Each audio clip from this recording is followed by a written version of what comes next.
সরকার নির্বাচনকে যদি সুষ্ঠু স্বচ্ছ করার জন্য কঠোর না হয় তাহলে আরেকটা হাসিনা মার্কা নির্বাচন এই দেশকে রক্ষা করতে পারে। নির্বাচনের তারিখের ব্যাপারে উনি যে কথা বলেছেন, ডেটের ব্যাপারেও আমাদের তেমন কোনো আপত্তি নেই, কারণ আমরা তো ডিসেম্বর টু এপ্রিল ফ্লেক্সিবিলিটি রেখে নির্বাচনের তারিখ ঘোষণার জন্য আমরা প্রস্তাব করেছিলাম। সুতরাং ডিসেম্বর হইলেও এটা আমাদের দাবির ভিতরেই হবে। এখন যে ফেব্রুয়ারির ব্যাপারে করার কিছু শর্ত সাপেক্ষে যে ফেব্রুয়ারির কথা বলা হয়েছে সেখানেও আমাদের প্রস্তাবের ভিতরেই আছে। এপ্রিলে যদি হয়তো যেটা উনি ঘোষণা করেছিলেন সেটাও আমাদের প্রস্তাবের ভিতরেই ছিল। আমরা যে জায়গাটায় প্রশ্ন তুলেছি, উনি জাতির উদ্দেশ্যে একটা ভাষণ দিয়েছেন, ভাষণ দিয়েই টেলিভিশনে একটা তারিখ ঘোষণা করছেন। এখানে যদি কোনো পরিবর্তন হয় আলাপ আলোচনার মাধ্যমে, এটা হতেই পারে। বিএনপি একটি বড় দল, তাদেরও দাবি ছিল, এবং আলোচনা করে উনি যদি কনভিন্সড হন যে এটা চেঞ্জ হতে পারে, এখানে আমাদের কোনো কথা নেই। কিন্তু সেটা ভালো হইতেও, যেহেতু উনি একটা টেলিভিশনে কমিটমেন্ট করেছিলেন, বাংলাদেশে এসে আবার কথাবার্তা বলে এটাকে উনি রিভাইজ করতে পারতেন, কিন্তু সেটা উনি করেন।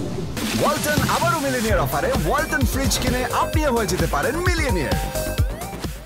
আমরা বিস্ময়ের সাথে দেখলাম যে উনি একটি দলের প্রতিনিধির সাথে জয়েন্ট স্টেটমেন্ট করেছেন, যৌথ বিবৃতি। এটা পৃথিবীর ইতিহাসে রিপিট হয়েছে আছে কিনা আগে এক্সাম্পল আমাদের জানা নেই।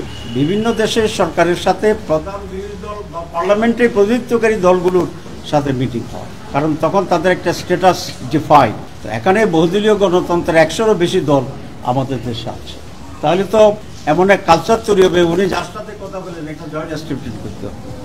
আমরা মনে করি এটা নজিরবিহীন ছিল এবং এটা প্রপার ছিল না। এতে অন্যান্য বাকি সকল দলেই কিছুটা বিব্রত হয়েছে, আমরাও সেরকম এটা ফিল করি। ব্যক্তিগতভাবে জামাতে ইসলামী নয়, অ্যাজ এ হোল সকল দলগুলো এখানে কিছুটা বিব্রত হওয়ার মতো পরিস্থিতি হয়েছে। জয়েন্ট স্টেটমেন্ট এবং জয়েন্ট প্রেস ব্রিফিং এখানে আমাদের আছে।